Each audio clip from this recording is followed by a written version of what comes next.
Shilian's heart started racing wildly, and even his fingertips were slightly trembling. However, he remained composed and didn't make a sound, only lifting his head a little to whisper next to Hua Chang's ear. Sanlang, don't move. The voice out there sounds a lot like my master. Let's not be discovered. Although very similar, he couldn't say for sure either, since it wasn't like they weren't people who shared similar voices. Besides, he hadn't seen the Guoshi for centuries, so he could very well have remembered wrong. If they didn't make any reckless moves and only observed quietly to see how things progressed, perhaps they would learn more secrets. Hua Chang also bowed his head slightly, hugging Shilian's waist. All right, you don't move either. Rocks and earth crushed at them from all around, forcing their bodies to press tightly against one another, their faces brushing, their ears warm. Although it wasn't the right time, a thought flashed through Shilian's mind. To die buried together doesn't feel so bad. Just then, that voice sounded again. What about the other two? Where have they run off to? The other two? There were two more companions. Shilian wanted to listen closely to find out just who the other person conversing was. But the strange thing was that after the Guoshi, he would address him as Guoshi for now. After he posed the question, there wasn't any response. It really was strange. At such a distance, Shilian and Hua Chang could both hear Guoshi's questions. His voice wasn't loud, and he wasn't yelling at the top of his lungs. So the other party shouldn't be too far away. If they should respond, then at least some voice should be heard. Yet there really was nothing to be heard. The Guoshi spoke up again. Thank them for their efforts, but there's no need to worry about the small fries anymore. Nothing will come of them. We've got more important things to do right now. What's going on? Shilian wondered internally. This clearly shows he's gotten a response and is talking to someone. The Guoshi outside was almost like he was talking to himself, or having a conversation with the air. A creepy image appeared in Shilian's head, and he immediately brushed it off, thinking that there might be another possibility, which was that Guoshi could hear that person's voice, but no one else could. Suspicion was growing thicker and thicker in his head, and he listened with more and more intensity, turning over each word the Guoshi uttered in his mind. Guoshi added, Is that all the people inside the mountain? In any case, let's bring them all to the kiln first. I'll think of a way to take care of them one by one then. The faster the better. They must get there within 2 days. The kiln. And within 2 days, the distance shortening array couldn't be used in Mount Tonglu. So how could they get there in 2 days? And what was this? Take care of them. After a pause, that voice continued. Call the other two over. Let's go to the kiln together. In order to face His Highness the Crown Prince, not a single one of us should be missing. Right now, he's still not yet awakened. If he should wake, it's hard to imagine what he'll do this time. Shilian was shocked. Was he talking about him? Right then, there were the sounds of explosions within the mountain body. Shilian heard the Guoshi outside question, What's going on? Inside the stone wall, he also turned to Hua Chang to ask, What's going on? Something's happened on the other side, Hua Chang whispered. Shilian hadn't yet responded, and Hua Chang lightly pressed his forehead to his own. In Shilian's right eye, the situation with Yin Yu and Chuan Yijin on the other side of the cave appeared once more. And this should be what happened a little earlier. Yin Yu finally dug out Chuan Yijin from the stone wall, laboriously dragged him down, and heaved a sigh.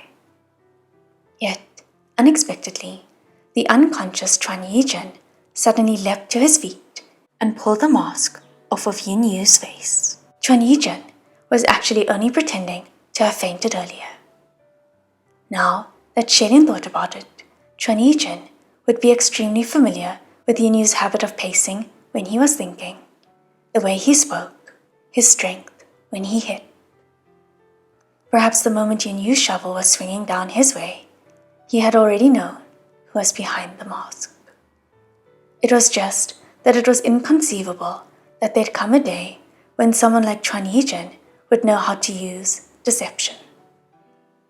Although it was nothing more than the most ordinary of tricks, when it was Chuan Yijin who used it, it could be considered completely out of this world, which was why no one was prepared. Underneath the mask was the terrified and dimly pale face of Yin Yu, obviously stunned and surprised. Chuan Yijin, however, was fiercely thrilled, jumping with his head covered in blood. Shishong! Yin Yu looked like he saw something extremely horrifying, his lips twisting. Then abruptly, he hugged his head. You've got the wrong person. Having roared, he bolted. As he ran, he blasted at the person behind him to block him. Don't come near me. Don't follow me. Chuan Yijin also dashed after him, completely ignoring the blasts. He only yelled, Shishong, it's me. Yin Yu couldn't help but roar out an expletive. God damn it, it's because it's you that I'm terrified. Don't follow me. The two ran and fought the entire way, causing the mountain to rumble from the blasts. Over on the side, the Guoshi was puzzled. What are they doing over there? What's with all the noise? There was still no one who answered him, but the Guoshi seemed to have gotten his response. I see. Kids these days, so energetic. I'll take my leave first. Let's get together again once you're close to the kiln. He was going to leave. Hearing this, Huocheng covered Shilin's ears anew, and Shilin closed his eyes. A moment later, there was a violent tremor from all around, and the stone wall that had been pushing against their bodies was finally blown apart. The two leapt out together, landing right on their feet, and breathed fresh air once more. However, on the outside was an empty cave. There was no Guoshi, nor that mysterious second person. Their figures were completely gone. Shilin and Huocheng exchanged a look. They weren't in a hurry to give chase, and they hadn't yet moved, when from the cave adjacent to them came a charging black-clad man. It was Yin Yu. He waved the Earthmaster shovel and dashed madly toward the two. Chengju, Your Highness, he called out. Behind him, Chuan Yijin, whose head was covered in blood from the blows, also came rushing in. Huocheng didn't bother looking up and only flicked his hand. There was a loud booming sound. Chuan Yijin instantly raised his arms to block, yet the move Huocheng used couldn't be blocked by fists. After the smoke dispersed, what was left where Chuan Yijin stood was a Dharma doll with big, wide eyes, looking very innocent. It was the same trick Huocheng had used on Lang Chenchou the last time. Only then did Yin Yu stop his crazed run, wiping his sweat away as he approached. I'm eternally grateful, Chengju. Did you really have to be so scared? Huocheng asked. Yin Yu was still shaken, and he smiled bitterly. Truth be told, right now, when I see His Highness Qi Ying, I only want to run as far away as possible. When Shilin heard this, he found it funny, but he could sympathize. It seemed Chuan Yijin's personality was now a severe shadow in Yin Yu's heart.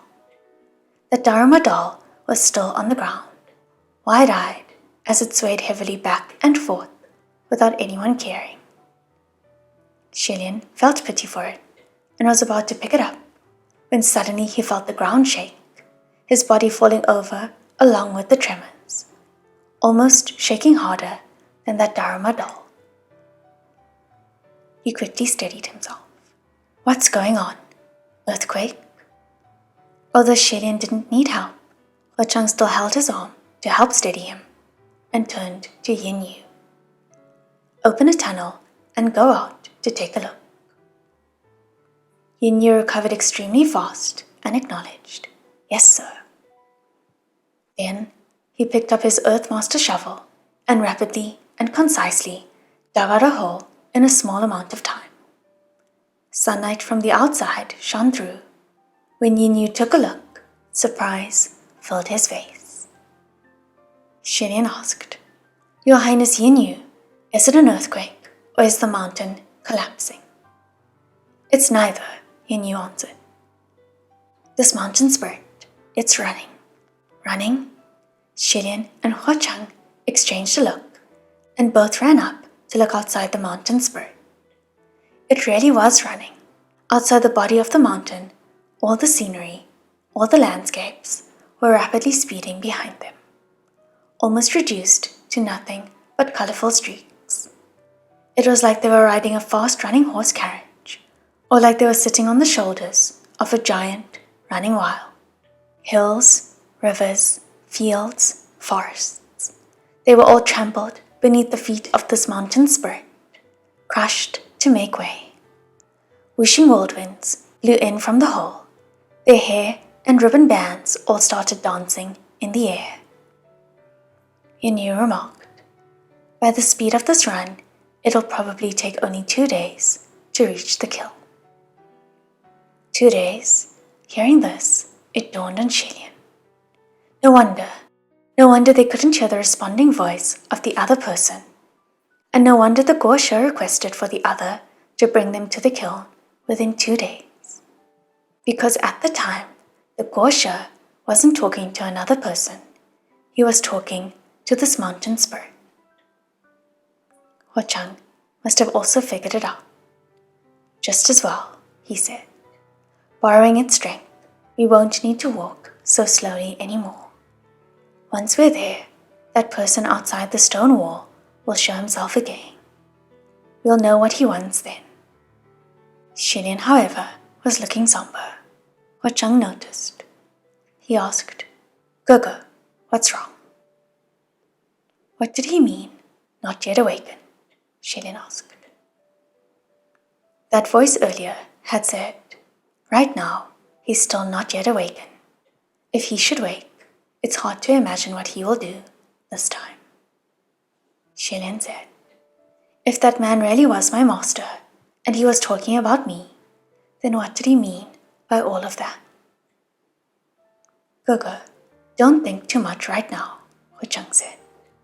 Firstly, that man might not be your master, and secondly, the crown prince he spoke of might not be you. But if it was, Xilian urged, I have some baseless guesses. Will you hear me out and see if they make sense? Very well, Gogo.